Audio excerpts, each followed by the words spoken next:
はい、皆さんこんにちは、ときまるです。今日は冬服4着で暮らすミニマリストっていうテーマで、私が持っている冬服、今年使っている冬服について紹介したいと思います。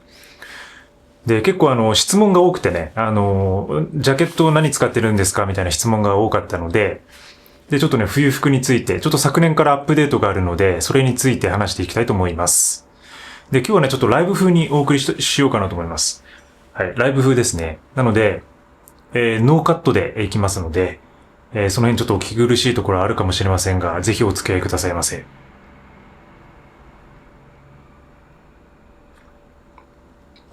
ライブ風っていうね、風なんでね。実際録画なんだけどね。じゃあちょっともうちょっとメンバー集まってからにしようかな。はい、どんどん来てますね。質問をお寄せくださいね。はい、来てますね。坂の上の田村麻呂さん。はい、来てますね。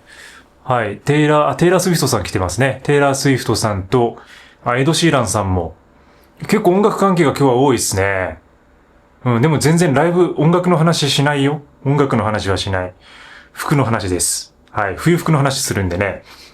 で、今日もネスカフェを飲んでないです、今日は。で、今日も左右です。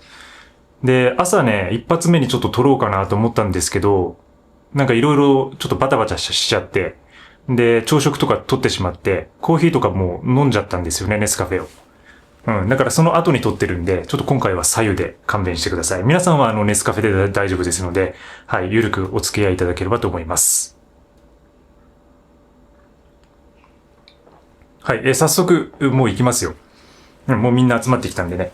で、去年ね、確か冬服5着で暮らすミニマリストっていうタイトルで1本動画上げてるんですよ。で、その時とほとんどラインナップは変わってなくて、ただメインのアイテムが変わってるのと、ちょっと考え方、冬服に対する、持ち物に対する考え方のアップデートがあるので、それを踏まえて話せればなと思います。はい。で、まずね、もう結論から、服から紹介しますね。私がまず着ている、このスウェットが1。太郎東京のスウェットです。レビュー動画上げてますね。スウェット1と、で、パンツ。これはいつもの大和道さんの5ポケットパンツです。DW とかじゃなくて普通のレギュラーというかスタンダードなやつ。で、3つ目が、これですね。パタゴニアのナノパフジャケット。これが3つ目。で、一番、最近皆様から質問が多かったこれがいつも着ている、最近着ているね、ジャケット。これが、ワイルド・ティングスというブランドです。ワイルド・ティングスのハッピージャケットタイプ2と言います。こんな感じで。はい。綿が入っててちょっと暖かい感じになってる。はい。で、結論ね、そんな感じで、4つですね。1、パンツ1、2、で、ジャケットと、パタゴニアのナノパフの4つで、この冬を暮らしています。で、何から話そうかなって感じなんですけど、インナーとかその辺の類はちょっと外してますね。インナーとかを抜かして4つって感じです。はい。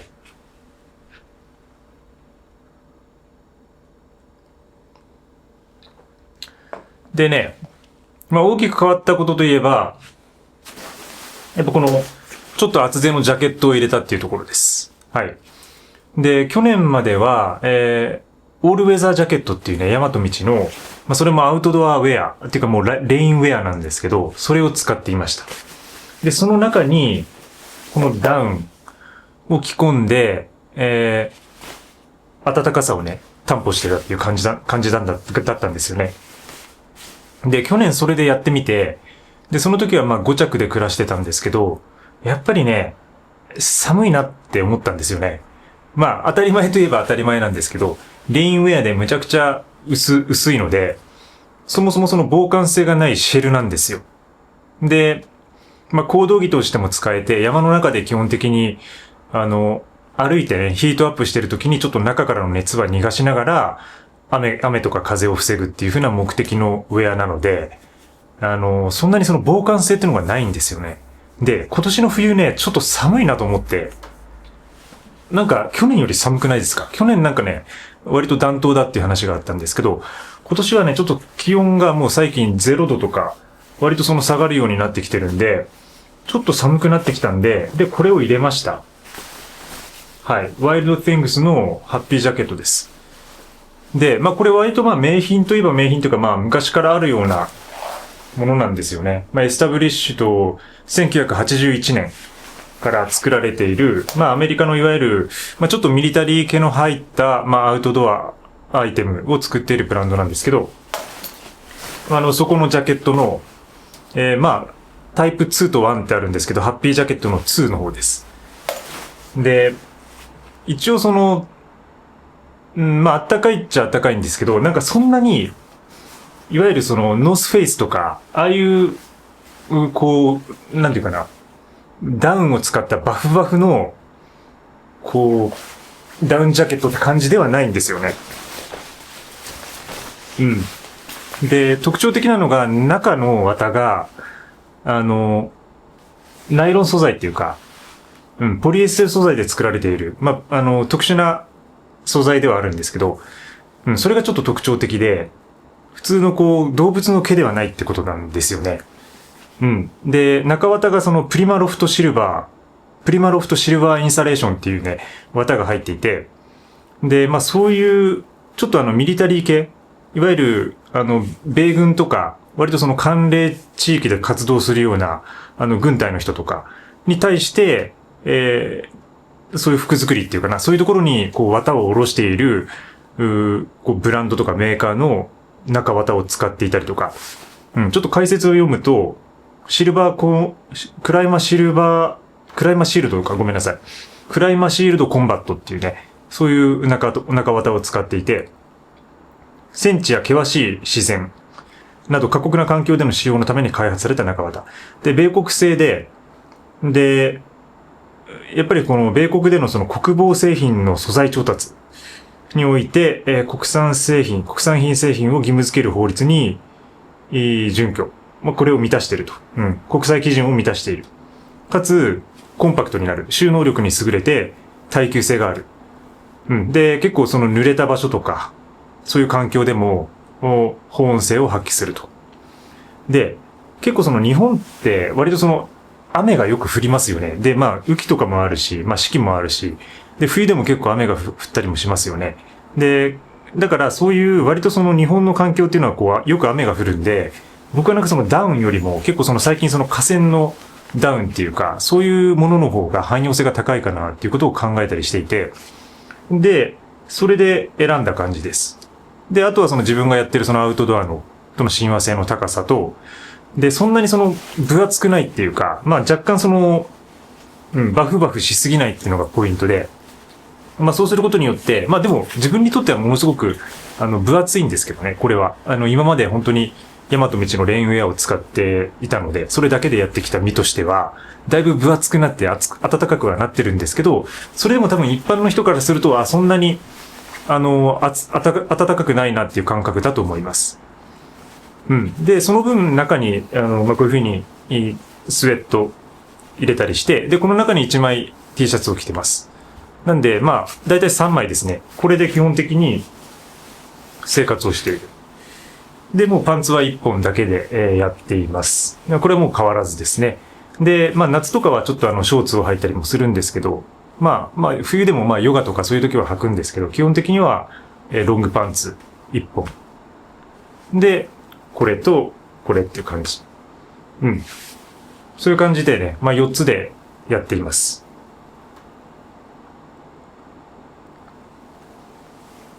で、あとなんだろうな。で、これなんですけど、このパタゴニアのナノパフね。で、これはじゃあどう使うかというと、これは結構ブースター的な役割ですね、自分にとっては。だから大体もうこれで事足りるんですけど、例えば、外での活動が長い時。僕はあんまやんないんですけど、その釣りとか、あと野外ロケとかね、屋外ロケとか。で、ずっとその外にいるような時間が長い時には、これをブースターとして使う感じです。なんで、このスウェットの上にさらにこのナノパフを入れて、で、ジャケットを着るみたいな着方をしたりとか、で、まあ、例えばスウェットが、こう洗濯中の時とかに、これを中に着たりとかします。で、もう一つ使い勝手とか使い用途としては、寝る時ですね。で、パジャマ、僕もう毛布とか持ってないので、結構ね、冬場の夜は寒かったりするんですよ。でその時に、これを1枚着て、で、布団をかけて寝るみたいな感じにしてます。なので、本当にこう気温が下がった時用のブースターみたいな考え方。あるいは洗濯中に使ったりするっていう考え方。で、もう一つは山ですね。山に行くときはまあ必ず、これを持っていきます。これだとちょっとね、分厚すぎるんですよ。だから自分が行くような雪山とかじゃない低山の冬のね、デイハイクとか、例えばそういうシーンであれば、基本的にこれを中に着てって、で、途中で暖かくなったら脱ぐみたいな感じにして使ってますね。で、あとは停滞中、お昼ご飯を食べる時とか、まあ山頂について休憩する時とかにこれを着たりっていう風な感じの使い方をしています。だから、まあそういう風な使い方で、基本的にはもうこれと、この中のスウェットとパンツ。なんでまあ冬服3つって感じなんですけど、それに加えて、ブースターとしての役割のパタゴニアのナノパフって感じ。で、もうむちゃくちゃ暖かくて、まあ着心地がいいんで、重宝してますね、だいぶね。で、だからこれもまあ河川なので、この間ね、Q&A でも、なんかモンベルのダウンと比べてどうですかみたいな質問をいただいたんですけども、全く性質が違うというか、だからこれと結構近いような、プリマロフトっていうか、ロフトが中綿が、つまりダウンではないっていうこと。河川なんですよ。だからこれも洗濯をガンガンやっちゃってもいいし、雨に濡れてもすぐ乾くし、ということで、なんかそういうメンテナンスのしやすさとか、で、かつ、暖かい。で、もちろんダウンの暖かさとはやっぱちょっと違っていて、やっぱり本物のリアルダウンっていうのは暖かいんですよね、ものすごく。でもやっぱり洗うことを考えたりとか、あと結構動く系が多い人、ランニングとか山とかやってる人にとっては、オーバーヒートしやすいので、逆に河川っていうかな、暖かさをそこまでヒートアップさせないような状況にするために、あえてこの河川のダウンを使用するっていうのが心地いいのかなっていうふうに最近は思っています。だから自分がダウン製品を持っているのはもう寝袋だけですね。寝袋だけです。リアルダウンは。だからこれとこれはもう全部河川の中綿を使用しているっていうふうな感じです。はい。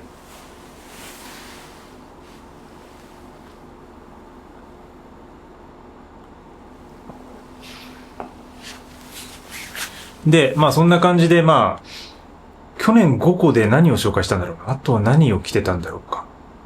山道のあれと、で多分インナーダウンみたいなものと、あとはパンツか。去年はあれだ、パンツを多分2本持ってたんだね。去年はパンツを、ちょっと冬用のね、綿だったか、アクリルかなアクリルかポリエステルの、ちょっと厚めのパンツを去年は使ってたんですよね、冬にね。だからパンツを2本持ってたんですけど、それをもうパンツを1本にしたって感じ。だからまあ4つになってるって感じですね。アイテム数的には。はい。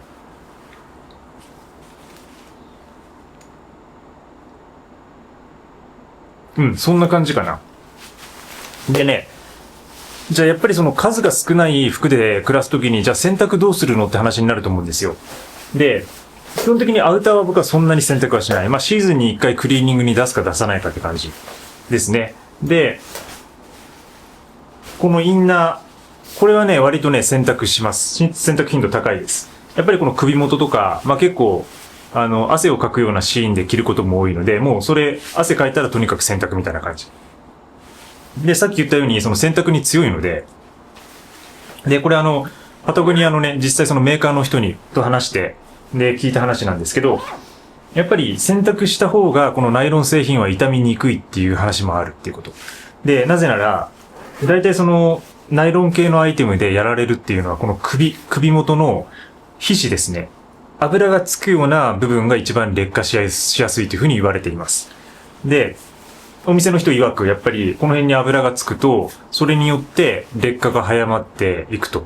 で、防寒性とか防水性が失われていく原因になるので、なるべくその汗をかいたらもう洗う。で、もう本当に週に1回とか2回とか、とにかく来たらもう洗うぐらいの気持ちでも全然いいっていうふうに、その方は、このパタゴニアのね、メーカーの方は言ってましたね。だから割とこれはもう選択する頻度は高いです。高いんですけど、やっぱりもう作りが丈夫だから、全然その傷む感じがないんですよね。で、ナイロン系なんで、そのいわゆる綿みたいに色落ちみたいなこともしないので、ほとんど。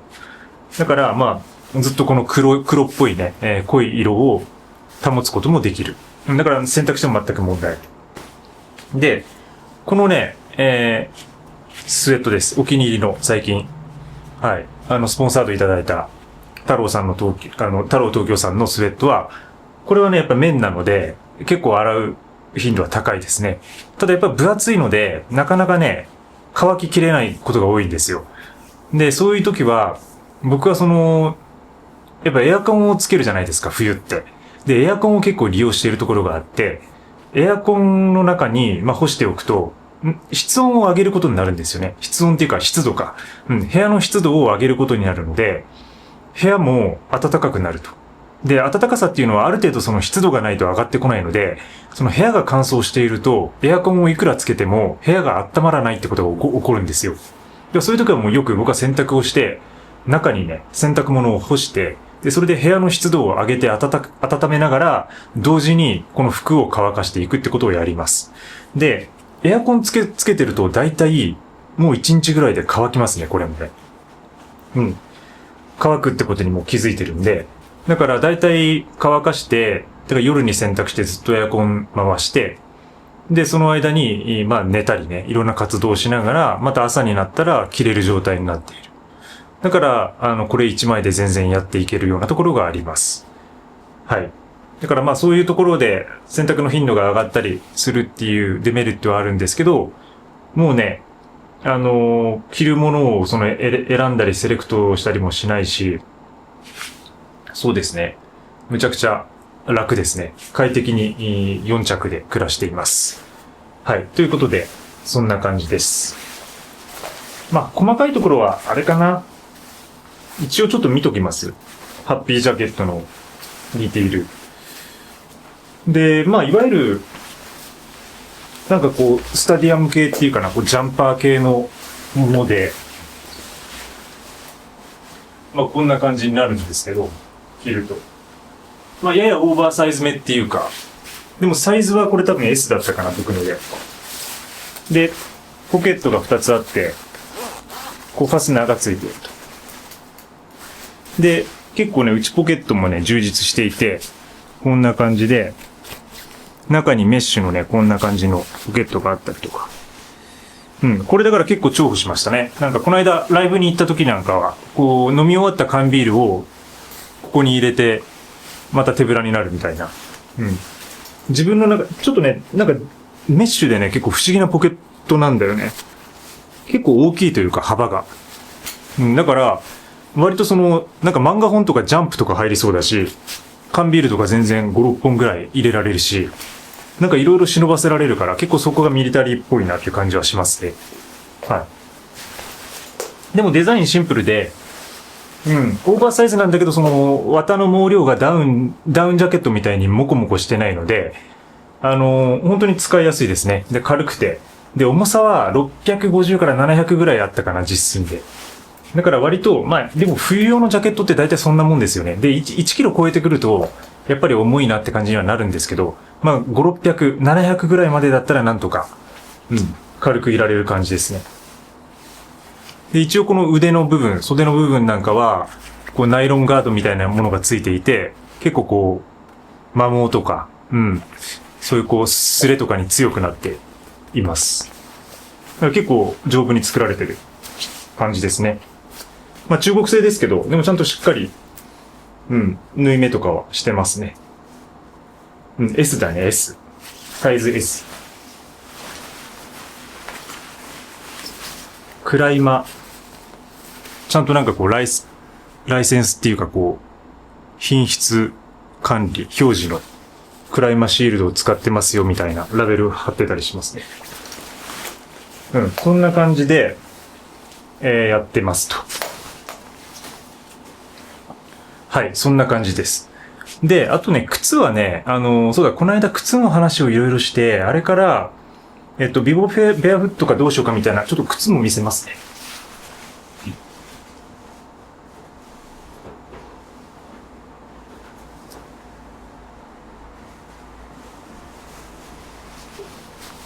はい、靴も結局、ビボ。まずね、このビボベアフット。これはもうだいぶダメージが来て、もうそろそろ終わりかなっていうふうにこの間言ってたやつなんですけど、もうね、限界まで履くことにしました。もうむちゃくちゃソール減ってるんだけど、もう限界まで行けるところまで行こうかなと思ってこれ使ってます、まだ。で、もう一つ導入したのが、結局これですね。ブルックスのカスケディア。これを入れました。だから今2足で、まあメインはもうブルックスだけでやってるんですけどね。でもやっぱりそのソールが厚くて、ベアフットシューズとのちょっとこう、親和性みたいなのが難しいところはあるんだけど、これはもう昔も僕使ってたやつでずっと。でもなんかやっぱ進化してますね。これ18なのかな、モデルが。どんどんその毎年アップデートされるんで、履き心地も良くなっているし、で、まあ完全にそのトレランモデルなんで、もう山とか、日常のロード使いしながら、ブルックスでやっています。でね、これ面白いことに、ブルックスの方が軽いんですよ。重さが。はい。ビボよりも実はこっちの方が軽いっていう感じになってる。だからね、意外とまあ、両方とも長く履いてても全然疲れないし、なんだろうな、よりその大地を感じたい時とか、なんか自分の体を使いたいとか、その、ちょっとヨガ的な感じで行きたいなって時はこっち使ったりとか。で、まあちょっと旅行とかね、長く歩いたりとか、ちょっと山道に行くようなシーンの時はこっちを使ったりとかしてますね。で、もう両方で、どちらでもランニングもできるし、登山もできるっていう風な状況にしています。ただこっちはちょっともう、結構穴が開いてるんで、雨の日とかはもう割とずぶ濡れになっちゃうんで、なかなかね、頻度はこれから下がってくるかなと思うんですけども、限界まで使おうかなと思ってますね。はい。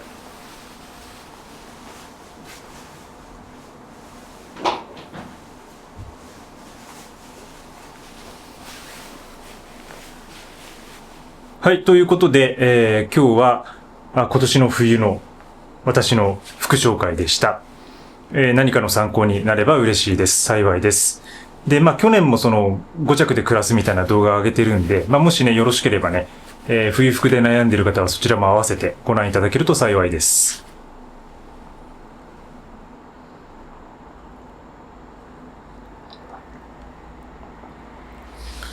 はい、そんな感じですかね、今日はね。いつもご視聴いただきありがとうございます。最近ね、ツイッターを動かしてて、で、1日1回ぐらい、ちょっとミニマリズムの役に立ちそうなこと、あるいはしょうもない冗談、ふざけた言葉、つぶやいてますので、そちらもぜひフォローしていただけると嬉しいです。チャンネル登録もぜひよろしくお願いいたします。はい。それではまた次回の放送で。このライブ配信は、このライブ配信はアーカイブ残ります。はい。なぜなら、ライブではなくて録画だからです。それではまた。チャオチャオ。